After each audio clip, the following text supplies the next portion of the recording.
the House of Reps have said they will be slashing their salaries by 50%. That is contributing about 648 million naira to help alleviate issues around the high cost of food in the country, and of course to boost food sufficiency in the country. And I have someone who will be talking to us about that. Of course, I have joining me a public affairs analyst, that is Suleiman Akande, who would also be reacting to this particular gesture by the House of Reps, that is the Green Chamber in Nigeria. Suleiman Akande, thank you so much for joining us on the news. Thank you for having me.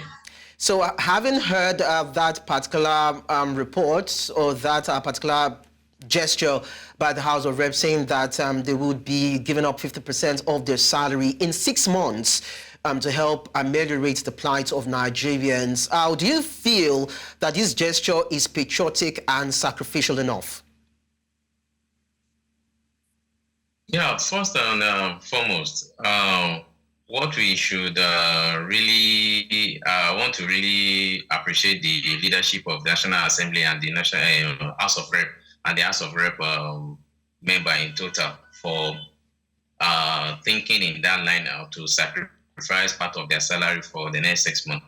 And the agitation, in the true sense of it, the agitation of most Nigeria is not really about the over-bloated, the salary of the House of Rep member. Rather, the allowances and everything that has to do with the offices. So to be very fair to the member of the House of Rep, this is a very commendable gesture. But as they always say, they can do more and they should do more. So they should work on legislative bills that can ameliorate and reduce the hardship an average Nigerian is going through. Okay, so let's quickly look at the figures. The House of Reps wants to support the federal government with 648 million naira in 6 months. We are talking about 108 million naira per month, meaning that each member receives about 600,000 naira per month, a salary. They'll be cutting it down by half, that's 300,000 naira. So when you look at this figure compared to their running costs, we are looking at 32 million naira for the House of Reps, 52 million naira for the Senate as running costs per annum. So you look at the difference as per what they're shedding, but what they're getting cumulatively for a year. Do you think that would actually make any difference? That's just it. The truth is this. It's just like a drop in an ocean. And how far will this intervention go? It's not even subject to rocket science and interpretation by anyone. So while we appreciate the fact that they have tried, it is not enough. They should do more, and they should appreciate, and they should do more by joining the president and using their legislative power to make laws that will ameliorate this suffering. It is very clear Nigerians are going through a lot. So I will call on the leadership. While they do this, they should also do more. What kind of laws, if you are to be specific, would you expect the Legislative House to propose, to the floor? Because if you say legislative laws to, ameliorate the plight of Nigerians, we need to be specific. What are the standing issues that you feel, if bills are proposed, it would directly address the pains or the pangs of the citizens? Yeah, as you know, inflation is a multifaceted issue that has a lot of indices that affects the economy of the country. There are laws that could stop it, at least laws that can do with our bilateral relation with our community, our border countries that are bordered by Nigeria's, laws that has to do with inflation, laws on taxation, and a lot of things. So all this has to, sometimes the executive will tell you that, the hands are tied, because you cannot just change some of these things. They are not just changed by a fiat, except you amend some section of the Constitution. So I believe the way they give speedy speedy rate in passing other bills sent by the executive. So if there are also laws that has to do with taxation, inflation, among other things. So this law should also be looked into and amended as possible.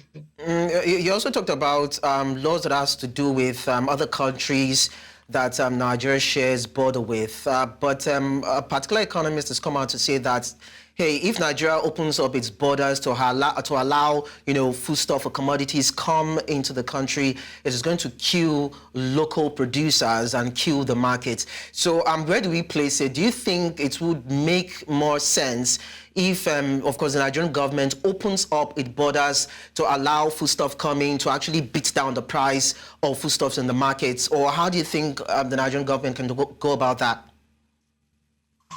Yeah, based on our present reality, that economic postulation are shown to be wrong in a lot of daily price of the goods in the market.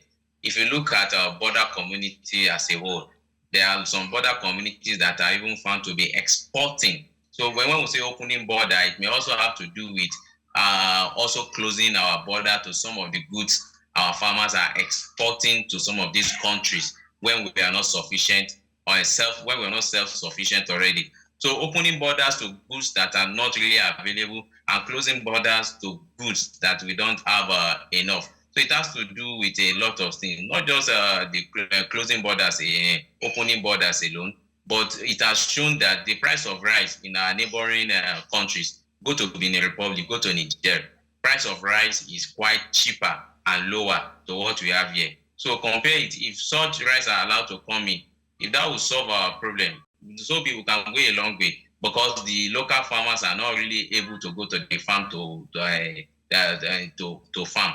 So if we can open the border at least to reduce this suffering, it may not be permanent, at least temporary. Okay. Finally, quickly, before I let you go, Suleiman, would you also tell the Senate to also slash their budget, their take-homes, their salaries? Would you just expect them to do that? Yes, it's a welcome development, but serious, personally, on a personal view, I don't think this is enough because we have always heaped all the blames on the federal government. But even the federal civil service as a whole, the federal government have just about 8% of Nigerian civil servants. The bulk of the civil servants are in the state and the local government. So the House of Reps slash their salary, the Senate also slash their salary. The question is, how long can this go? But it is a welcome development that shows that they understand and shares in the plight of the people. It's a welcome development. They can also do that. Okay. Suleiman Akande, thank you very much for sharing your thoughts with us. Thank you for having me.